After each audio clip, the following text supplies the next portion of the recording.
नमस्कार, DD news देख रहे हैं आप और आपके साथ मैं हूं शहला निगार। सबसे पहले नजर सुर्खियों पर।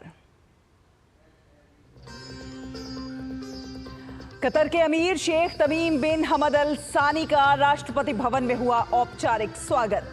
थोड़ी देर में प्रधानमंत्री नरेंद्र मोदी के साथ मुलाकात में द्विपक्षीय संबंधों पर होगी बातचीत।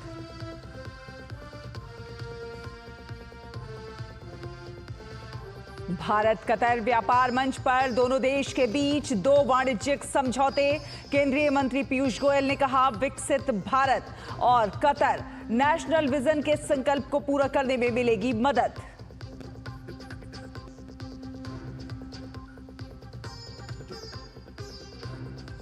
ज्ञानेश कुमार देश के अगले मुख्य चुनाव आयुक्त। आज रिटायर हो रहे वर्तमान सीईसी राजीव कुमार की लेंगे जगह। डॉक्टर विवेक जोशी को बनाया गया नया चुनाव आयुक्त।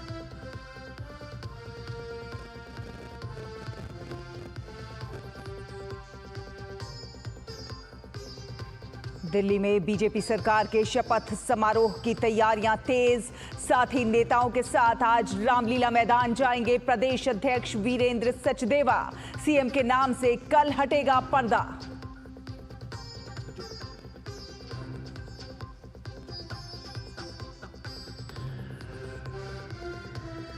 और सऊदी अरब में तय होगा यूक्रेन का भविष्य। अमेरिका और रूस के बीच आज होने वाली बैठक में संघर्ष खत्म होने पर होगी बातचीत। बैठक में यूक्रेन को रखा गया दूर।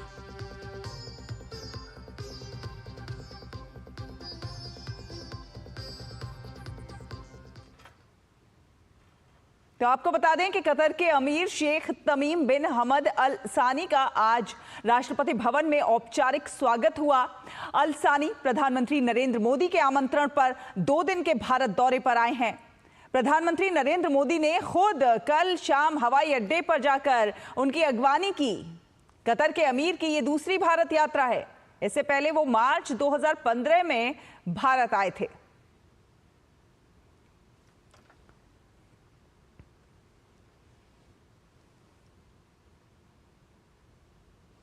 प्रधानमंत्री नरेंद्र मोदी और कतर के अमीर के बीच आज हैदराबाद हाउस में द्विपक्षीय वार्ता होगी और इस बैठक में द्विपक्षीय सहयोग में हुई प्रगति की समीक्षा की संभावना है। इसके बाद सहमति पत्रों का आदान प्रदान होगा।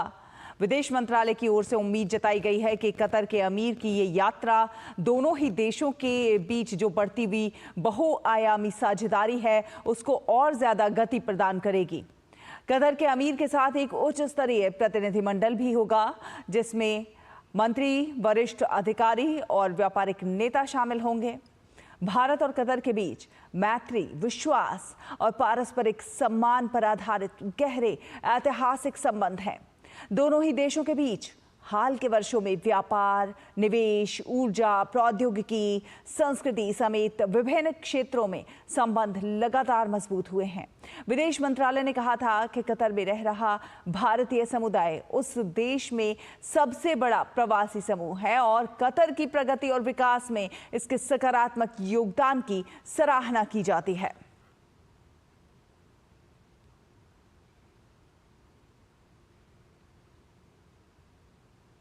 भारतीय उद्योग परिसंघ द्वारा उद्योग और आंतरिक व्यापार संवर्धन विभाग के सहयोग से आयोजित भारत कतर संयुक्त व्यापार मंच के उद्घाटन समारोह में केंद्रीय मंत्री पीयूष गोयल और कतर के उद्योग मंत्री शामिल हुए। दोनों नेताओं की उपस्थिति में भारत और कतर के बीच 2 समझौता ज्ञापनों पर हस्ताक्षर किए गए। उद्घाटन समारोह को संबोधित करते हुए कतर के वाणिज्य और उद्योग मंत्री ने कहा कि भारत व्यापार में वर्ष 2024 में सबसे बड़ा भागीदार देश था। उन्होंने कहा कि दोनों देशों के बीच द्विपक्षीय व्यापार पिछले 4 वर्षों में 51% बढ़ा है।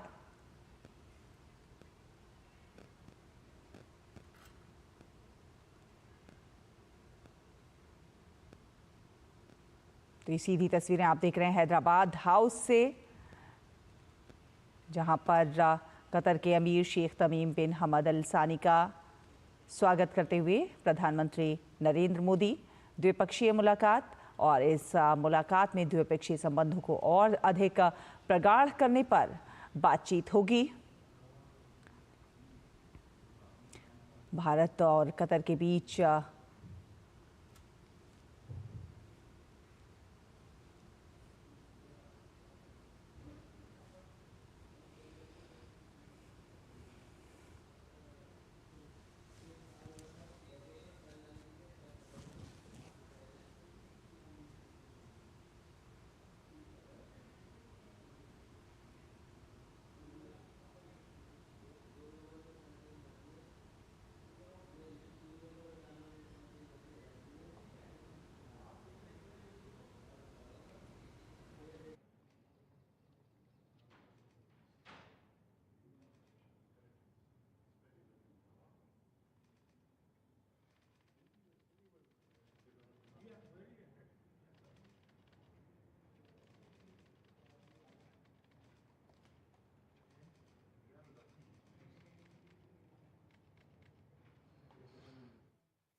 तो सीधा प्रसारण आप ये हैदराबाद हाउस से देख रहे हैं, जहां पर कतर के अमीर शेख तमीम बिन हमद अल सानी का स्वागत प्रधानमंत्री नरेंद्र मोदी ने किया।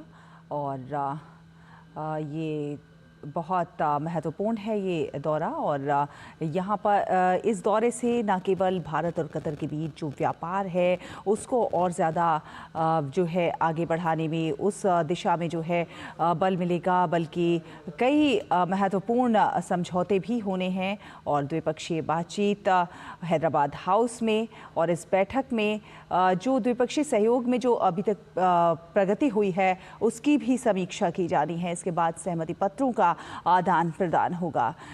विदेश मंत्रालय की ओर से ये उम्मीद जताई गई है कि कतर की आमिर की ये जो यात्रा है ये दोनों देशों की बढ़ती हुई बहुआयामी साझेदारी को और ज़्यादा गति प्रदान करेगी। तो कतर के अमीर के साथ ही कुछ स्तरीय प्रतिनिधिमंडल भी इसमें होगा, जिसमें मंत्री और वरिष्ठ अधिकारी और तमाम व्यापारिक नेता भी शामिल रहेंगे।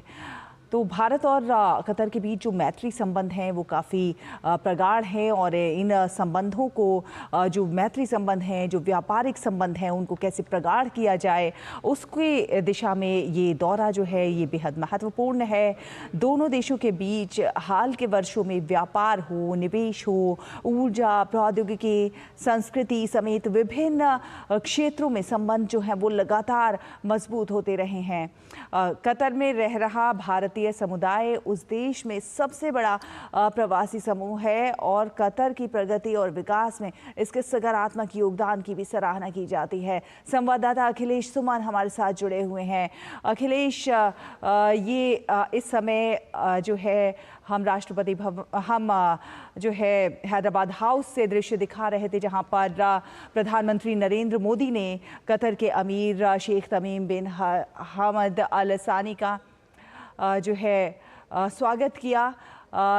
किस तरह से देखते हैं, किस तरह से मैत्री संबंध जो हैं, व्यापारिक संबंध जो हैं आगे जाते हुए, एक नई दिशा में जाते हुए नजर आते हैं? देखिए शैला, भारत जो है वो दुनिया का सबसे बड़ा देश है। जनसंख्या के हिसाब से देखें या इवन खुले बाजार के हिसाब से देखें, दुनिया का सबसे बड़ा लोकतंत्र होने के कारण भारत की जो स्थिति है वो दुनिया के नक्शे पे एक ऐसे देश की बनती है जहां रूल ऑफ लॉ काम करता है, जहां मार्केट के नियम काम करते हैं, जहां निवेश को आकर्षित करने की जो इच्छा है वो काफ़ी बलवती है।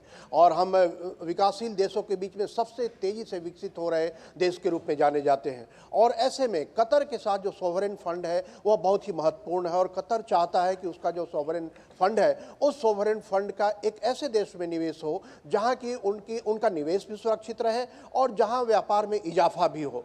तो दुनिया के सभी देश जिस तरीके से बाजार खोज रहे हैं और भारत जैसे देश जिसका कि रिसोर्स के लिए बहुत ही एक तरीके से बहुत ही ज़रूरत है, हमारी सबसे बड़ी जनसंख्या के लिए LNG की ज़रूरत है, गैस की ज़रूरत है, तेल की ज़रूरत है। तो ऐसे में भारत और कतर के संबंध जो है वो काफ़ी कहें कि एक दूसरे के पूरक है। और जैसा कि आप जानती हैं कि कतर कतर दुनिया के ऐसे देशों में शामिल है जिसमें कि भारत का जो 45% LNG इंपोर्ट है वो कतर से आता है।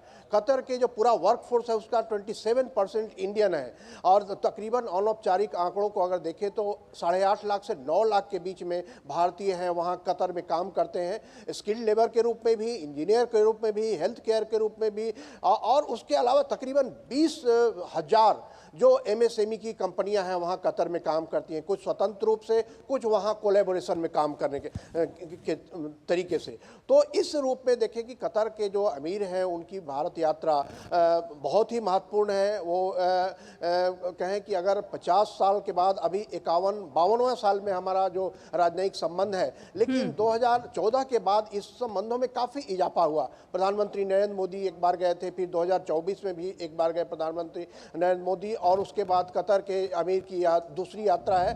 तो इस लिहाज से दोनों देशों के बीच में जो है वो संबंधों को प्रगाढ़ करने की इच्छा है, न सिर्फ व्यापारिक रूप से बल्कि राजनीतिक रूप से भी। जैसा कि आपको याद है कि जब डोनाल्ड ट्रंप अपने राष्ट्रपतित्व के पहले टर्म में उन्होंने अब्राहम एकॉर्ड की शुरुआत की, जिसमें कि इजराइल और मध्य पूर्व के कई देशों के साथ उन्होंने समझौता कराने का प्रयास किया था, एग्रीमेंट भी हुए थे। और भारत की हमेशा ये कोशिश रही है कि मध्य पूर्व में शांति रहे, ताकि जो व्यापारिक संबंध है वो व्यापारिक संबंध बने रहे, और जो है पूरी दुनिया का यह जो सबसे ज्यादा एनर्जी रिच एरिया है वो एनर्जी रिच एरिया में भारत व्यापार कर सके। बिल्कुल, और ना केवल अखिलेश व्यापार के लिहाज से, कूटनीतिक लिहाज से देखा जाए या फिर रक्षा के क्षेत्र में देखा जाए तो भारत और कतर के जो संबंध है वो बहुत ज्यादा महत्वपूर्ण हो जाते हैं।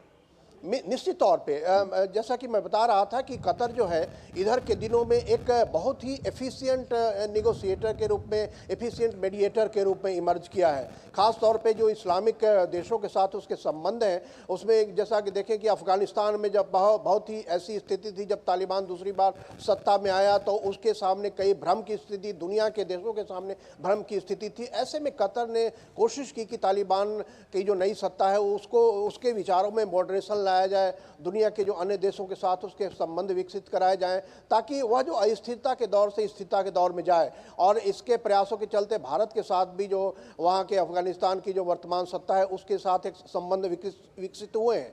उसी तरह से इजराइल और हमास का जो कॉन्फ्लिक्ट चल रहा है 1 साल से ज़्यादा समय से, ऐसे में कतर ने पूरी कोशिश की कि वहाँ एक निगोशिएटेड एग्रीमेंट हो, और सीज फायर एग्रीमेंट हो गया। सीज फायर एग्रीमेंट का 2 फेज खत्म हो गया और लगातार उस पर इम्प्लीमेंटेशन चल रहा है। ऐसे में राजनयिक तौर पे वो काफ़ी महत्वपूर्ण देश के रूप में उभरा है। और भारत जो कि जिसके कि इस्लामिक वर्ल्ड के साथ भी बहुत अच्छे संबंध हैं और इजराइल के साथ भी बहुत अच्छे संबंध हैं, ऐसे में भारत भी अपनी भूमिका लगातार निभा रहा है। तो अभी जो बात होगी प्रधानमंत्री नरेंद्र मोदी के साथ कतर के अमीर की और प्रतिनिधिमंडल की, उसमें इन सब सारे सवालों पर भी चर्चा होगी निश्चित तौर पे, और शांति की स्थापना को और कैसे ज़्यादा तेजी से बढ़ाया जाए। उसके अलावा उस पूरे इलाके में जो अराजक तत्व हैं, उस पूरे इलाके में जो आतंकवादी तत्व हैं, उनको कैसे किनारे किया जाए, और उसके बाद वहाँ की स्थिति को नियंत्रण में इस तरीके से लाया जाए ताकि वहाँ की जनता को राहत मिले और पूरे देश में व्यापार का जो आवागमन है वो रास्ता पूरी तरह सुनिश्चित हो। जहाँ तक आपने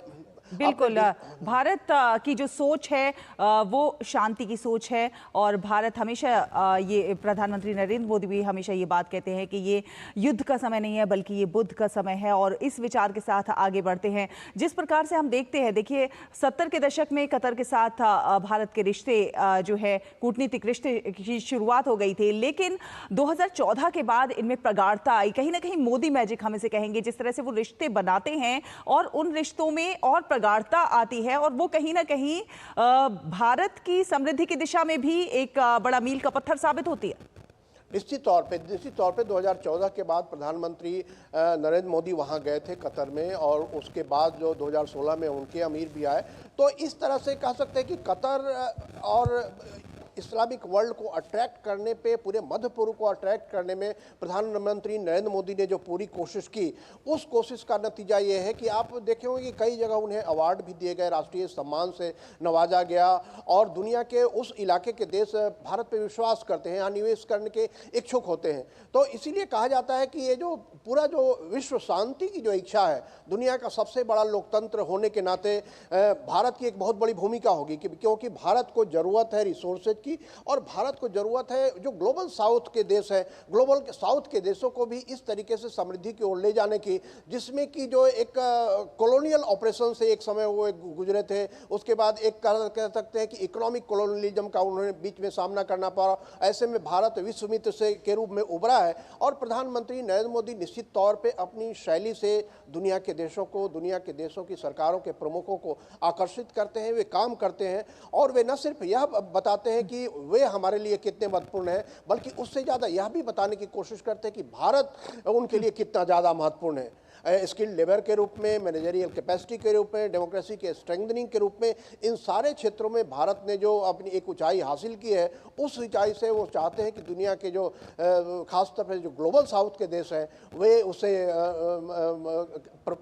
लाभान्वित हों, और इसमें मध्य पूर्व की काफ़ी महत्वपूर्ण भूमिका है। और मुझे लगता है कि शायद इसी बात को रिकॉग्नाइज करते हुए कतर के अमीर की यह यात्रा हुई है, और प्रधानमंत्री नरेंद्र मोदी ने जिस तरीके से जाकर एयरपोर्ट पे उनका स्वागत किया, जो पूरा जो एक बॉडी लैंग्वेज दोनों नेताओं का था, वो निश्चित तौर पे दोनों देशों की जनता को भी एक संदेश दे रहा है कि देखिए दुनिया के दो क्षेत्रों में एक कॉन्फ्लिक्ट चल रहे हैं अलग अलग तरीके के, या तो रूस यूक्रेन का कॉन्फ्लिक्ट हो, या फिर इजराइल और हमास के बीच का कॉन्फ्लिक्ट हो, उसके साथ साथ जो मध्य पूर्व के और अन्य देश हैं, लेबनान हो या सीरिया में अशांति हो, वहाँ भी एक नई सत्ता आई है।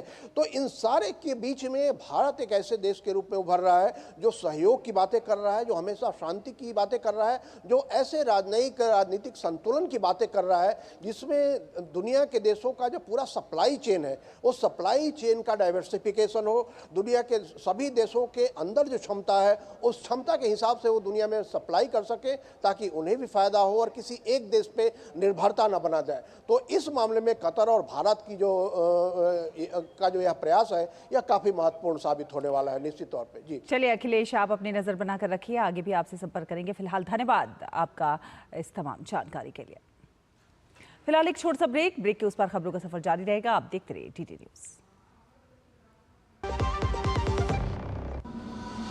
अगर आप एक ऐसी धरती की तलाश में हैं जहां अनंत संभावनाएं और अपार अवसर एक साथ मिलते हों, जहां एशिया का सबसे लंबा high speed automotive testing track हो और दुनिया के प्रमुख वाहन निर्माता स्थित हों, जहां भारत की 27% ऑर्गेनिक फसलें 11 यूनिक एग्रो क्लाइमेटिक जोन्स में उगाई जाती हैं, जहां 300 से अधिक फार्मा कंपनियां दुनिया के 160 देशों में दवाइयों का निर्यात कर रही हों, जहां कॉटन, सिल्क और डिफेंस मैन्युफैक्चरिंग नई इंडस्ट्रीज के साथ विकसित हो रही हों, जहां 1 लाख एकड़ से अधिक का इंडस्ट्रियल लैंड बैंक और प्राकृतिक संसाधनों की भरपूर उपलब्धता हो, जब ये सारी संभावनाएं एक जगह मिलती हों, तो समझ जाइएगा कि आप भारत के हृदय मध्य प्रदेश में हैं। स्वागत है आपका 8वें ग्लोबल इन्वेस्टर्स समिट 2025 में, जहां मुख्यमंत्री डॉक्टर मोहन यादव प्रधानमंत्री श्री नरेंद्र मोदी के विकसित भारत के विजन को आगे बढ़ा रहे हैं। आप आइए और आपको लगे पॉलिसी से आउट ऑफ वे भी जाना हो तो सरकार तैयार है आपकी सारी मदद करने के। इन्वेस्ट मध्य प्रदेश, अनंत संभावनाओं का प्रदेश। 24 और 25 फरवरी 2025, भोपाल, मध्य प्रदेश। मेरी पसंद, मेरी पसंद, मेरी पसंद, मेरी पसंद, हमारी पसंद, हम सबकी पसंद। मजबूत देश का मजबूत सरिया हो गया स्टील। ब्रेक के बाद स्वागत है आपका। आप देख रहे हैं डीडी न्यूज़। आपको बता दें कि दिल्ली के ऐतिहासिक रामलीला मैदान में एक बार फिर सरकार का शपथ ग्रहण समारोह आयोजित होने जा रहा है। इस बार भाजपा सरकार के शपथ ग्रहण समारोह की तैयारियों के तहत दिल्ली सरकार और एमसीडी ने मैदान को सजाने का काम शुरू कर दिया है। यहाँ 20 फरवरी को होने वाले इस शपथ ग्रहण समारोह में नवनियुक्त मुख्यमंत्री और उनके सहयोगी मंत्री शपथ लेंगे। शपथ ग्रहण समारोह की तैयारियों का जायजा लेने के लिए आज भाजपा प्रदेश अध्यक्ष वीरेंद्र सचदेवा, विनोद तावड़े, तरुण चुग समेत कई नेता रामलीला मैदान पहुंचेंगे। शपथ ग्रहण समारोह को देखते हुए रामलीला मैदान की ओर जाने वाले सभी रास्ते 19 फरवरी की रात से ही बंद होंगे। समारोह में प्रधानमंत्री नरेंद्र मोदी, केंद्रीय गृह मंत्री अमित शाह, मुख्यमंत्री योगी आदित्यनाथ सहित 50 से ज्यादा हाई सिक्योरिटी वाले नेता भी रामलीला मैदान पहुंचेंगे। इसके अलावा 20 राज्यों के मुख्यमंत्री भी शपथ ग्रहण समारोह में शामिल होंगे। सभी केंद्रीय मंत्रियों, एनडीए नेताओं को भी समारोह में शामिल होने के लिए बुलाया गया है। रामलीला मैदान के मंच पर शपथ ग्रहण समारोह से पहले भव्य गीत संगीत का रंगारंग कार्यक्रम आयोजन किया जाएगा, जिसमें मशहूर सिंगर कैलाश खेर की प्रस्तुति भी होगी। समारोह में फिल्मी सितारे अक्षय कुमार, विवेक ओबेरॉय, हेमा मालिनी, कैलाश खेर सहित 50 से अधिक फिल्मी सितारे मौजूद रहेंगे। रामलीला मैदान में प्रसिद्ध उद्योगपति मुकेश अंबानी, गौतम अडानी सहित 1 दर्जन उद्योगपति भी मौजूद रहेंगे। इसके अलावा बाबा रामदेव, स्वामी चिदानंद, बाबा बागेश्वर, धीरेन्द्र शास्त्री को भी शपथ ग्रहण समारोह में बुलाया गया है। लाडली बहनों और किसानों को भी शपथ ग्रहण समारोह में बुलाया जाएगा। कुल मिलाकर लगभग 30,000 अतिथियों को शपथ ग्रहण समारोह के लिए न्योता दिया गया है। सूत्रों के अनुसार दिल्ली में बीजेपी विधायक दल की बैठक 19 फरवरी को होगी, जिसमें दिल्ली के नए सीएम का नाम पर मोहर लग जाएगी। दिल्ली विधानसभा चुनाव में शानदार प्रदर्शन करते हुए बीजेपी ने 2/3 बहुमत हासिल कर आम आदमी पार्टी को 1 दशक बाद सत्ता से बाहर किया। परिणाम आने के बाद से ही दिल्ली में सरकार गठन को लेकर बैठकों का दौर जारी है। दिल्ली की कार्यवाहक मुख्यमंत्री और आप नेता आतिशी के बयान पर नई दिल्ली के चांदनी चौक से भाजपा सांसद प्रवीण खंडेलवाल ने कहा है कि भाजपा कार्यकर्ताओं को तो दिल्ली के मुख्यमंत्री चेहरे की कोई चिंता ही नहीं है, क्योंकि हमें पता है कि कोई भी एक निष्ठावान कार्यकर्ता भाजपा का मुख्यमंत्री बनेगा, लेकिन विपक्षी पार्टियों को इस बात की बहुत चिंता है। प्रवीण खंडेलवाल ने कहा कि वे अपना घर तो संभाल नहीं पाए, लेकिन दूसरों के घर की तरफ देख रहे हैं। मुझे तो ताज्जुब ये है कि भारतीय जनता पार्टी के कार्यकर्ताओं को इस बात की चिंता नहीं है, क्योंकि हमें पता है कि कोई भी एक निष्ठावान कार्यकर्ता भाजपा का मुख्यमंत्री बनेगा, लेकिन विपक्षी पार्टियों को इसकी बड़ी चिंता है। अपना घर तो संभाल नहीं पाए, अब दूसरे के घर की ओर देख रहे हैं। मुझे लगता है उनका जो बिखरा हुआ कुनबा है वो उसको देखें, उसको व्यवस्थित करें, वो उनके ज़्यादा हित में होगा। और अब अगली खबर, 1984 के सिख विरोधी दंगे के दौरान सरस्वती विहार के मामले में दोषी करार दिए गए पूर्व कांग्रेस नेता सज्जन कुमार की सजा पर दिल्ली की राउस एवेन्यू कोर्ट में चल रही सुनवाई 21 फरवरी तक के लिए टल गई है। दिल्ली पुलिस ने सज्जन कुमार को फांसी की सजा देने की मांग की। पुलिस ने लिखित दलीलें कोर्ट में जमा की हैं। पूर्व कांग्रेस नेता सज्जन कुमार पर सिख विरोधी दंगों में पिता पुत्र की हत्या का आरोप है। दरअसल 1 नवंबर 1984 को सरस्वती विहार में जसवंत सिंह और उनके बेटे तरुणदीप सिंह की हत्या से जुड़े मामले में सज्जन कुमार आरोपी है। 1 नवंबर 2023 को कोर्ट ने इसी मामले में कांग्रेस नेता सज्जन कुमार का बयान दर्ज किया था। सज्जन कुमार ने अपने ऊपर लगे सभी आरोपों से इनकार किया था। 16 दिसंबर 2021 को अदालत ने कुमार के विरुद्ध आरोप तय किए थे। और आज से उत्तर प्रदेश विधानमंडल का बजट सत्र शुरू हो गया है। सत्र की शुरुआत राज्यपाल आनंदीबेन पटेल के अभिभाषण से हुई। इसके साथ ही 20 फरवरी को प्रदेश का बजट पेश होगा। मुख्यमंत्री योगी आदित्यनाथ ने बजट सत्र प्रारंभ होने के पहले पत्रकारों से बातचीत की। उन्होंने कहा कि सदन की कार्यवाही को सुचारू रूप से संचालित करने में सकारात्मक योगदान विपक्ष का होगा। सदन 18 फरवरी से लेकर 5 मार्च तक के लिए प्रस्तावित किया गया है। उत्तर प्रदेश के इतिहास में ऐसे बहुत कम क्षण आए हैं जब इतने लंबे समय के लिए सदन आहूत किया गया हो, लेकिन सदन की कार्रवाई सुचारू रूप से संपन्न हो, यह केवल सत्ता पक्ष का ही दायित्व नहीं होता है, बल्कि विपक्ष का भी उतना ही महत्वपूर्ण दायित्व बनता है। आज से शुरू हो रहे उत्तर प्रदेश विधानसभा के बजट सत्र को देखते हुए विधानसभा के बाहर सुरक्षा के व्यापक इंतजाम किए गए हैं। विधानसभा के चारों ओर के क्षेत्र को 6 भागों में विभाजित किया गया है। विधानसभा परिसर के भीतर और बाहर त्रिस्तरीय सुरक्षा लगाई गई है। आसपास के चौराहों पर ट्रैफिक पुलिस की अतिरिक्त तैनाती भी की गई है। साथ साथ विधानसभा के आसपास सीसीटीवी कैमरों से निगरानी मॉनिटरिंग की जा रही है।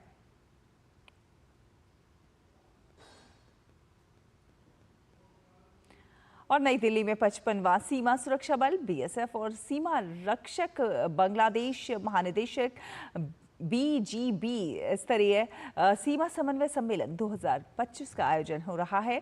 सोमवार को नई दिल्ली में शुरू हुआ ये महानिदेशक स्तरीय सम्मेलन इस महीने की 20 तारीख तक चलेगा। इसी क्रम में नई दिल्ली के इंदिरा गांधी हवाई अड्डे पर बीएसएफ के महानिदेशक दलजीत सिंह चौधरी ने बांग्लादेश के प्रतिनिधिमंडल का स्वागत किया, जिसमें major general Mohammad Ashrafuzzaman Siddiqui, OSP, BSP, SUP, BGBM, NDC, PSC, MPhil, DG, BGB शामिल रहे। इस सम्मेलन का उद्देश्य सीमा संबंधी मुद्दों पर चर्चा और दोनों सीमा सुरक्षा बलों के बीच बेहतर समन्वय बनाना है। सम्मेलन में हिस्सा लेने के लिए बांग्लादेश प्रतिनिधिमंडल का नेतृत्व डीजी बीजीबी कर रहे हैं।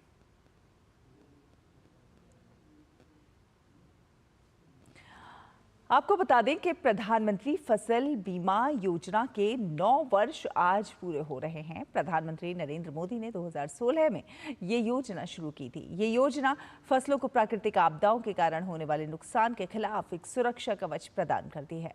ये सुरक्षा न केवल किसानों की आय को स्थिर बनाती है, बल्कि उन्हें नई पद्धतियों को अपनाने के लिए भी प्रोत्साहित करती है।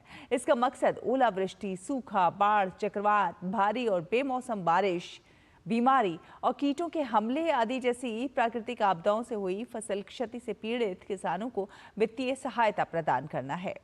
योजना की सफलता और क्षमता को देखते हुए केंद्रीय मंत्रिमंडल ने जनवरी 2025 में 69,500 करोड़ रुपए से अधिक के कुल बजट के साथ प्रधानमंत्री फसल बीमा योजना और पुनर्गठित मौसम आधारित फसल बीमा योजना को वर्ष 2025-26 तक जारी रखने को मंजूरी दे दी। तो चलिए सिलसिलेवार तरीके से आपको बताते हैं कि इस योजना से क्या कुछ फायदे हुए हैं। आपको बता दें कि ये योजना किसानों के आवेदनों के मामले में दुनिया में सबसे बड़ी योजना है। प्राकृतिक आपदाओं से बचाने के लिए फसल बीमा जोखिम को कम करने का एक अहम उपाय इसे माना जाता है। प्राकृतिक आपदाओं से हुई क्षति से पीड़ित किसानों को मिलती है वित्तीय सहायता। प्रधानमंत्री फसल बीमा योजना को 2025-26 तक जारी रखने को मंजूरी मिली है। उपग्रह इमेजरी, ड्रोन, मानव रहित हवाई वाहन, यूएवी और रिमोट सेंसिंग से इस योजना को पंख लगे हैं, एक नई उड़ान मिली है। योजना का लक्ष्य है फसल के 2 महीने के भीतर दावों पर कार्रवाई करना, खेती में निरंतरता सुनिश्चित करने के लिए किसानों की आय को स्थिर करना और फसल बीमा ऐप से किसानों को आसान नामांकन की सुविधा दिलाना। भूमि रिकॉर्ड के एकीकरण के लिए पीएमएफबीवाई पोर्टल की भी शुरुआत की गई है। तो प्रधानमंत्री फसल बीमा योजना के ये जो 9 साल हैं, इन्हें बेमिसाल कहा जा सकता है। इसी के साथ इस बुलेटिन में फिलहाल इतना ही। डीडी न्यूज पर खबरों का सफर लगातार जारी है। आप देखते रहिए डीडी न्यूज। नमस्कार।